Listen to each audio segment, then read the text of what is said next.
California Pizza Kitchen, it's all in the name, right? It is a national chain of casual dining restaurants that has not been doing too well since 2011.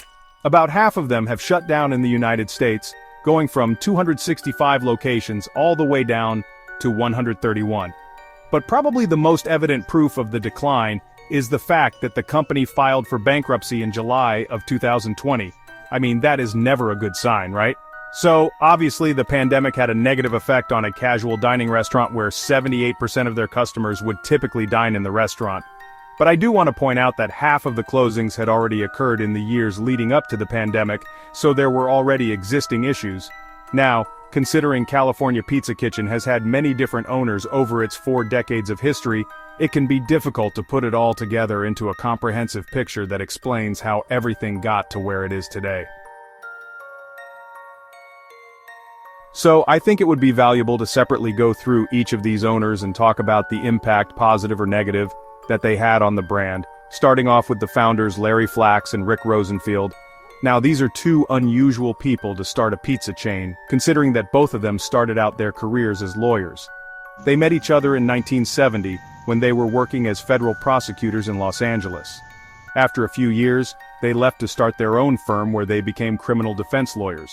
It was a stressful job that involved a lot of traveling, which gave them exposure to different restaurants and foods from around the country. After more than a decade of running their firm, they had a particularly frustrating case involving currency fraud that ended in a hung jury. That right there was like the final straw that motivated them to transition into a new career that they felt more passionate about. It took a lot to make it happen. They took out second mortgages on their homes and convinced 22 of their friends to invest a total of $300,000 into opening the first California Pizza Kitchen in Beverly Hills, California. See, in the 1980s, California-style pizza was becoming the next big thing. A popular chef, Wolfgang Puck, had recently opened his restaurant called Spago that was known for serving these unconventional pizzas. I'm talking about toppings that you would never even expect to see on a pizza. Well, considering Spago was a little pricey and would sometimes take weeks to get a table, Flax and Rosenfield figured that people would respond to a much more accessible version of it. They actually consulted with the pizza chef from Spago to create their original menu that may have been a little too far out there, with toppings like rabbit sausage that people did not have much interest in ordering. The only menu item that did well was the barbecue chicken pizza that they practically used as the foundation to rebuild that menu. Today, that barbecue chicken pizza is still a staple. By 1992, they were looking for ways to raise money to open more restaurants and were heavily considering a public stock offering where a portion of the company would be sold to the public. Well, before that was able to happen, they were approached by a much larger company that became the next owner on the list, PepsiCo. I know this might sound a little bit random, but it made perfect sense at the time. Pepsi was already the owner of multiple national restaurant brands, including Pizza Hut. I recommend this other video I made if you want to hear more about that. But Pepsi was looking to further build that segment by acquiring this emerging chain that looked promising.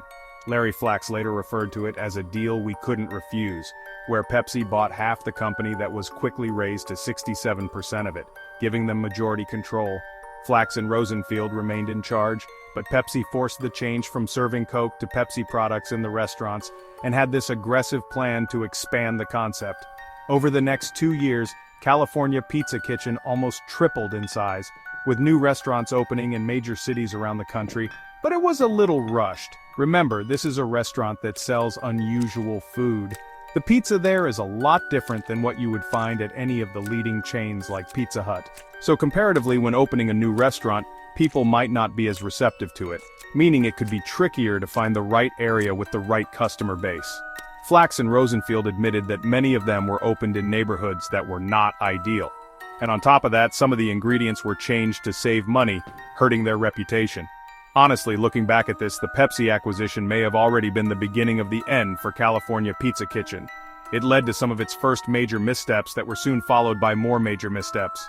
By 1997, Pepsi was looking to exit the restaurant industry altogether. Again, the other video talks more about it, but admitted that many of them were opened in neighborhoods that were not ideal, and on top of that, some of the ingredients were changed to save money, hurting their reputation.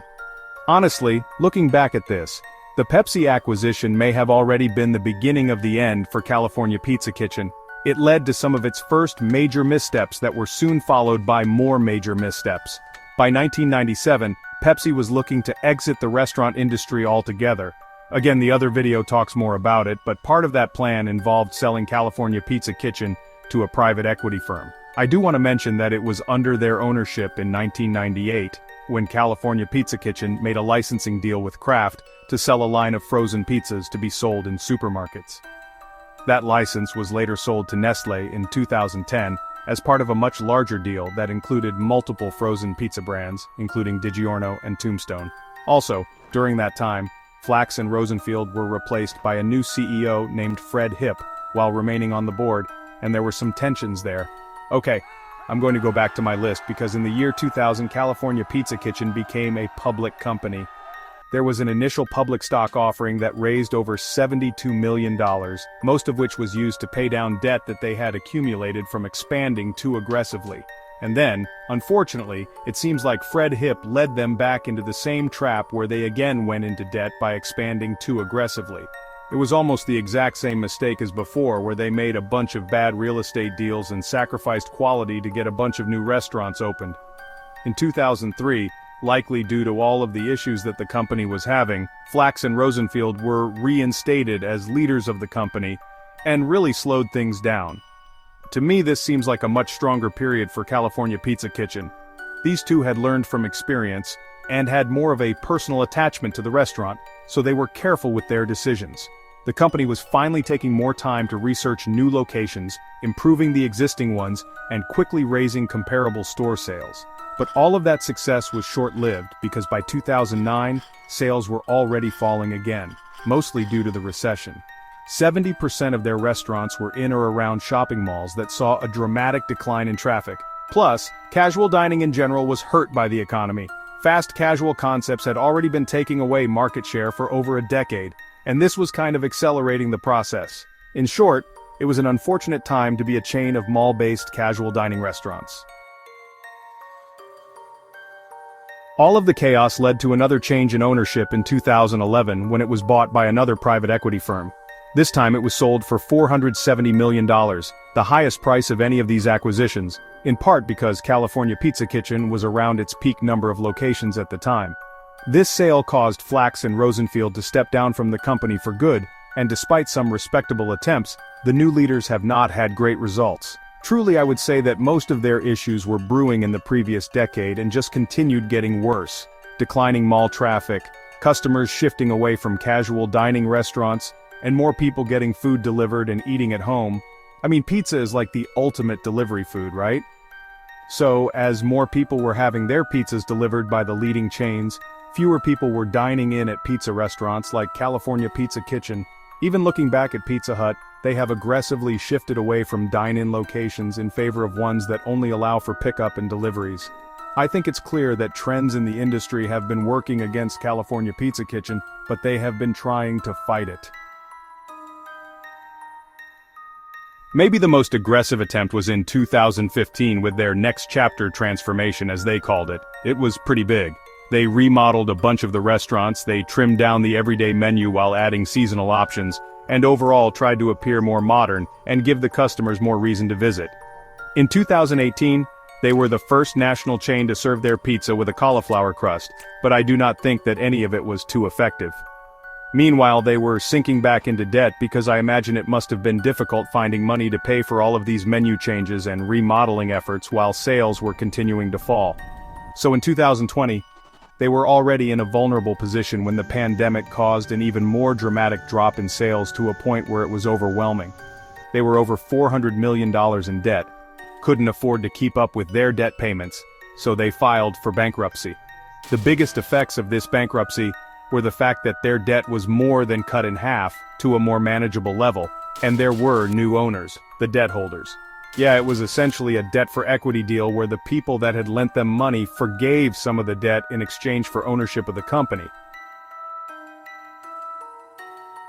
And there have been continued efforts to revive things, including a loyalty program, a plant-based pizza that has been named Don't Call Me Chicken. How could you not like that name? They signed a new deal to have their branded salad dressings in stores. You may have seen those recently, other various attempts, but again, not great results. They have averaged about 10 closings per year since the bankruptcy, so there's not much to indicate a comeback here. The latest plan that they have announced is to franchise a bunch of locations, which is a strategy that they have mostly avoided within the US, so that could be a simple enough way to get their name back out. But of course, so much of the success of the plan depends on how selective they are when it comes to choosing who will be running these restaurants. I'm just observing that every major attempt to expand so far has had poor results. It almost feels like they had to force it to get as big as they once were. So then I have to ask, is the concept appealing enough to justify hundreds of locations? What I mean is, if these previous plans had been executed with more care, and they had built a stronger foundation, would California Pizza Kitchen be much larger today? Or was it always sort of meant to level off and have a smaller presence? Something to think about. But first, let me know in the comments. What do you see for the future of California Pizza Kitchen? Are they doing enough to revive the brand, and do you think it is even a brand worth reviving? If you are a regular customer, please tell me what keeps you coming back. Do you like one of their unique pizzas or something else on the menu? Is it the atmosphere, the staff, or what else? And any other thoughts you have about California Pizza Kitchen, leave them in the comments. I'd like to hear what you have to say. Thanks for watching.